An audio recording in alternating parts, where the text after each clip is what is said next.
Olá, meu querido, olá, minha querida, você que está estudando para a EFON. A gente vai ver agora um assunto muito importante da física. Há bastante questão sobre isso nas provinhas da EFON, que é o trabalho de uma força. Agora a gente vai falar muito sobre energia e a gente começa aí com o conceito de trabalho. Tudo bem? Então, antes da gente começar, eu te peço, se inscreva no canal, dá um likezinho no vídeo, para que a gente continue fazendo esses videozinhos para vocês, tá bom? Então é isso, vem comigo. Começando então com o conceito de trabalho. Porque a gente fala a palavra trabalho, né? Trabalho no dia a dia, a gente lembra de esforço, né? Se esforçar. Quando a gente trabalha, a gente gasta energia. Então não deixa de ser. Trabalho é uma forma de energia. Mas geralmente a gente cita essa palavra aqui na mecânica. Também tem o trabalho do gás lá na física 2. Então o conceito de trabalho é muito simples. Sempre que você pensar em trabalho ou ouvir essa palavra, pensa que é energia que você vai fornecer ou vai retirar de um corpo. E a consequência desse trabalho mecânico é que a velocidade desse corpo ele vai aumentar ou ele vai diminuir. Tá? Agora vamos ver os fatores que influenciam no trabalho, porque isso é muito importante a gente entender. Então, vamos ver esse exemplo aqui. Você tem duas bolas. Uma, você dá um chute fraco, aplica 10 newton da massa de força. Já na segunda situação, você dá um bicão, aplica 50 newton de força. Então, será que o trabalho aqui vai ser igual? Porque o trabalho ele vai depender exatamente da força que você aplica. Certo? Então, precisa de força para existir trabalho. Tá? Então, nesse caso aqui, você está aplicando uma força fraca, aqui uma força forte. Então, talvez aí a nossa física de WhatsApp diria para a gente o seguinte, olha, se eu preciso dar um chute mais forte, eu vou gastar mais energia. Né? Se você der, por exemplo, 20 bicões na bola, você vai ficar cansado depois. Se você der 10 peteleco na bola, ou os 20, quer dizer, peteleco na bola, você não vai ficar cansado. Porque você gastou mais energia, porque você aplicou uma força maior. Então, a primeira conclusão que a gente chega é que o trabalho ele é diretamente proporcional à força que é aplicada. Beleza? E será que tem mais alguma dependência? Tem. Pensa comigo, se você pega um carro e coloca 5 litros de gasolina, ele vai andar, vamos supor aí, 10 km por litro, ele vai andar 50 km. Certo? Agora, se você colocar 10 litros, colocar o dobro de combustível, ele vai andar 100 km. Ele vai andar o dobro. Então, o trabalho, essa energia, vai depender do deslocamento. No dia a dia você experimenta isso também. Se você quer deslocar um corpo, uma mesa, por exemplo, vai empurrar uma mesa, você empurra só um pouquinho, você vai gastar pouca energia. Agora, se você quiser empurrar ela numa distância maior, você vai precisar gastar mais energia.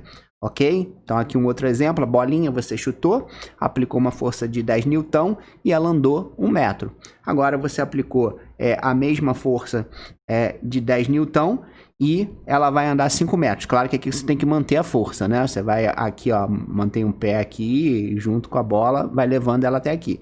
E aqui você vai fazer a mesma coisa, só que ela vai andar 5 metros. Então é muito intuitivo a gente imaginar que você vai gastar mais energia aonde o deslocamento for maior. Concorda? Então, ó, o trabalho é diretamente proporcional ao deslocamento. Beleza? E agora tem um terceiro fator. Isso você também já deve ter experimentado no cotidiano quando você precisou empurrar uma coisa. Às vezes você vai empurrar uma coisa, tem vários métodos, né? Um era se você deitar no chão, por exemplo, se a coisa não for muito alta, e empurrar ela, né, assim, fazendo uma força paralela ao solo. Outra, você vai ter que usar uma corda. E aí a corda, essa força já vai atuar na diagonal. Não existe diferença assim, né? Ou, por exemplo, se você pega uma caixa e você quer movimentar ela na horizontal, você não vai pegar uma corda e puxar para cima. Porque, obviamente, não vai cumprir o seu objetivo. Se você puxa para cima, ela vai para cima e não para o lado, para a direita ou para a esquerda. Certo? Então, um outro fator que vai influenciar nesse trabalho vai ser exatamente o ângulo que existe entre a força que você aplica e o deslocamento. Então, por exemplo, aqui você chutou, aplicou uma força na horizontal e o deslocamento da bola também está na horizontal, certo? Agora aqui você aplica uma força na diagonal, tá? E aí um pedaço dessa força que vai fazer com que a bola se desloque na horizontal. Então você repara que aqui, por exemplo, o ângulo entre a força e o deslocamento vale quanto? Zero, né? Porque esses caras aqui são paralelos. Aqui a gente já tem um ângulo diferente de zero, a gente tem um ângulo θ. Então, a fórmula genérica para a gente calcular essa energia que a gente está dando ou a energia que a gente está tirando de um corpo vai associar esses três fatores. Então, diretamente proporcional à força, diretamente proporcional ao deslocamento do objeto e vai depender aqui do cosseno de θ. Ah, por que cosseno? É porque isso tem a ver lá com a matemática, isso aqui é um produto escalar, enfim, isso aí a gente não precisa saber, tá? Então, cosseno de θ, beleza? Bom, e duas coisas muito importantes, tá? Você pode dar ou você pode tirar a energia do corpo, ok? Então, o trabalho ele é definido como trabalho motor, quando ele vai ser positivo, tá? E aí, nesse caso, a força está ajudando no deslocamento. Então, se você chutou a bola para a direita, a bola está andando para a direita, então essa força contribuiu para que a bola andasse para a direita. Então, essa força está realizando um trabalho motor, o corpo vai ganhar velocidade. Trabalho é positivo. Agora, pode acontecer o inverso, né? Pode acontecer o inverso e você, por exemplo, ter uma força contrária ao movimento, o atrito, né? Você chuta uma bola, ela está rolando pelo chão, mas ela para. Por que ela para? Ela está andando para a direita, existe uma força no sentido contrário, para a esquerda, que vai retirar a energia desse corpo, dessa bolinha, e ela vai perder velocidade.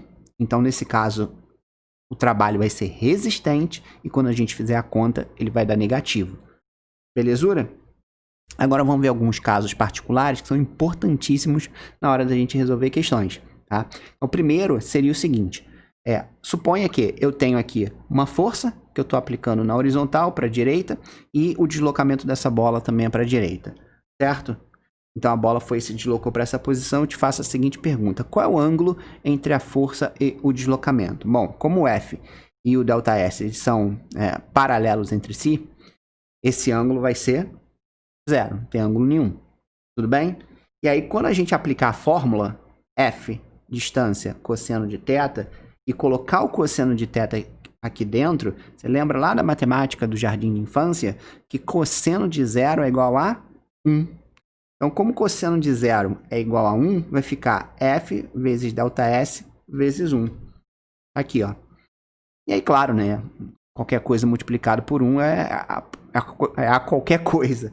Então, a fórmula final fica força vezes deslocamento. Então, quando você olhar para um problema, e nesse problema você concluir que a força e o deslocamento são paralelos, tá? E no caso atuam na mesma direção e no mesmo sentido, você pode ter certeza absoluta que já pode usar, logo pegar a força e multiplicar pela distância e acabou a história. Porque já está embutido aqui nessa expressão que é zero, né?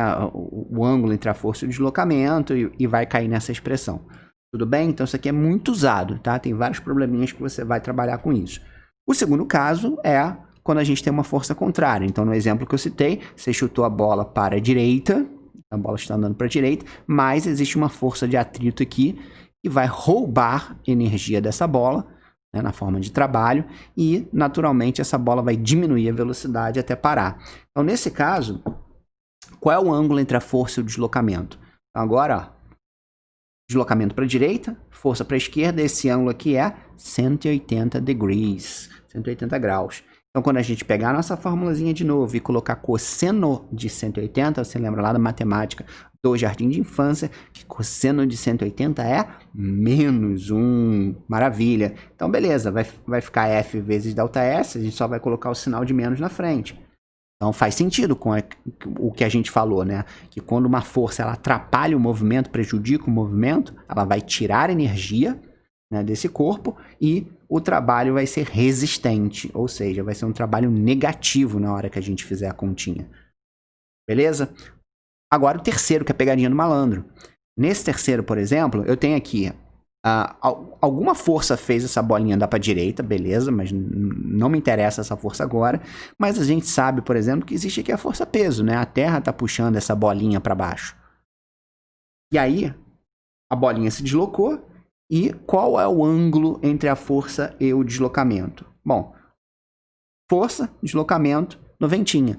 Então o ângulo é de 90. E aí acontece uma coisa curiosa, que leva muita gente a errar, às vezes, em questão boba.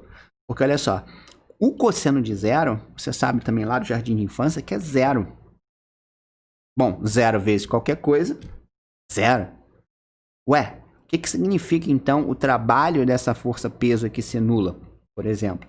Significa então que ela não está dando nem retirando energia do corpo, certo? Então a bola está se deslocando para a direita e o peso da bola não influencia, não ajuda a bola a andar para a direita, nem prejudica a bola a andar, nem prejudica a bola andar para a direita, certo?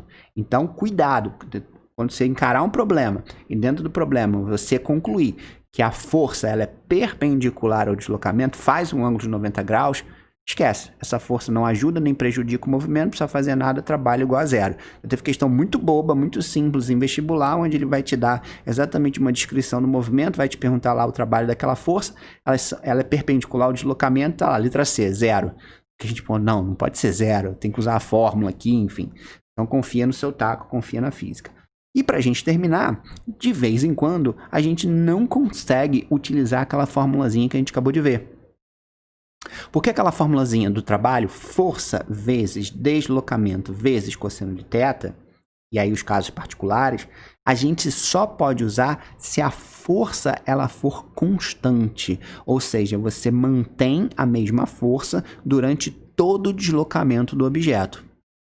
Claro, isso aí é bem difícil de acontecer no cotidiano. Quando você empurra alguma coisa, a tendência é que essa força vai variando ali um pouquinho, ou às vezes você pode, no meio do movimento, diminuir um pouco a força, porque você já está cansado, e por aí vai. E aí, muito provavelmente, em probleminhas assim, você vai encontrar um gráfico, que ele vai mostrar aqui ó, a força e o deslocamento, a distância, tanto faz, que vai percorrer, tá? Então você vê aqui que a força, ela começou em 10, quando o corpo estava na posição 0, o corpo começou a andar, ó, 0, 1, 2, 3, 4, 5, e você vê que a força vai diminuindo de 10 até 0. E aí, do deslocamento de 5 para 8, a força passou a ser negativa. Olha que doideira. A força passou a ser negativa durante o deslocamento dele de 5 para 8. Você vê que o tempo inteiro a força está mudando. Então, eu não posso, em hipótese nenhuma, usar a fórmula que a gente viu. Então, o que eu faço aqui? Muito simples, como acontece em muitas áreas da física, você vai usar aí o conceito da área. Então, olha só, se você tirar a área dessa figura que compreende aqui, ó, a reta até o eixo do X, você consegue descobrir o trabalho. Mas aqui, ó, muito cuidado, por isso que eu coloquei esse exemplo, porque isso aqui é pegadinha também. Repara que eu vou calcular primeiro a área desse triângulo, tá? Você vê que você fechou um triângulo aqui, tá? E como a força aqui nessa parte ela é positiva, então significa que o trabalho também vai ser positivo. Maravilha? Lembra que quando a força ajuda o movimento, o trabalho é positivo. Agora, aqui muito cuidado, porque quando você for calcular o trabalho desse pedacinho aqui, ó, você vê que eu peguei a reta e vou pintar aqui, né, para tirar a figurinha geométrica até chegar no eixo do X, tá? Agora, quando eu fizer isso, esse pedacinho aqui, o trabalho vai ser negativo. Então, você vai calcular a área desse triângulo, mas tem que colocar o sinal de menos na frente. Porque aqui nessa região, a força é negativa. Ó. A força toda é negativa aqui, tá abaixo do zero. Abaixo do zero no eixo do Y. Tudo bem? Aqui a força é positiva, abaixo do zero a força é negativa.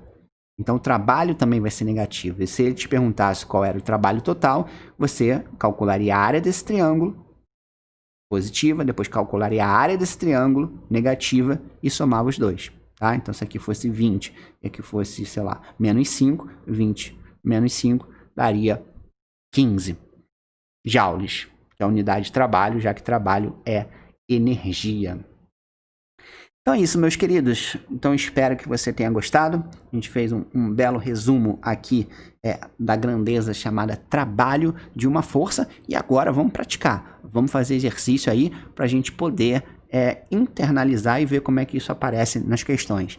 Beleza? Então é sempre um prazer ajudar. Um grande beijo. Até a próxima. Tchau, tchau.